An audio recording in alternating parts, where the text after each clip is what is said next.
Toothworms and Spider Juice, read by Natalie Barton. Chapter 10, Changing Times and the Father of Modern Dentistry. In 1683, the Dutch naturalist Anton van Leeuwenhoek was shocked when he turned his newly invented microscope on scrapings from the teeth. He saw animalcules, bacteria, in such great numbers living on the teeth that he was at a loss for words.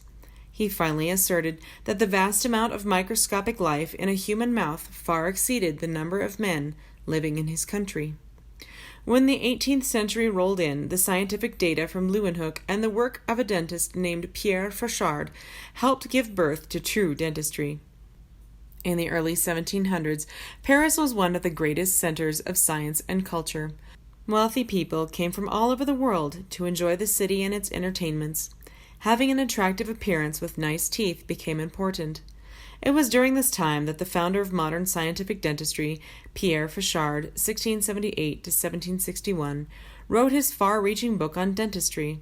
This remarkable Frenchman had trained as a military surgeon and dentist before settling in Paris. He organized dentistry for the first time into an independent profession, separate from the medical field and, more important, from the trade of the tooth drawers. In 1723, he completed a book, The Surgeon-Dentist, or Treatise of the Teeth, although it was not published until 1728. It was the first complete book on dentistry ever written. A second and even better edition, consisting of 843 pages, divided into 2 volumes, was published in 1746. This was an unusual book for its time because other practitioners never gave away or shared any of their knowledge, keeping it a well-guarded secret. Here are a few of the many dental issues discussed in this book, some of which are still current today. Toothworm theory. Fauchard rejected the long-held toothworm theory as the cause of decay. He claimed that he had never seen a toothworm, either with the naked eye or a microscope.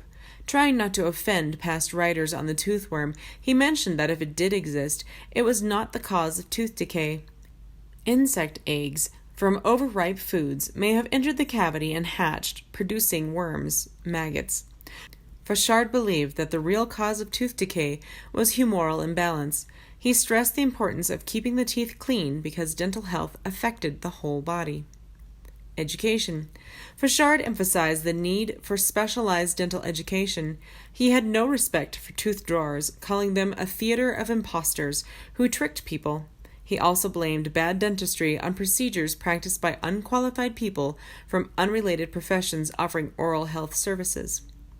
Periodontal disease. Fauchard was far advanced for the times in his understanding of periodontal disease. He was a firm believer in scaling teeth and debridement of root surfaces. Extractions. In his book, Fauchard describes 5 kinds of instruments he used for extractions which were available to all dentists: the gum lancet, the punch, the pinchers, the lever, and the pelican.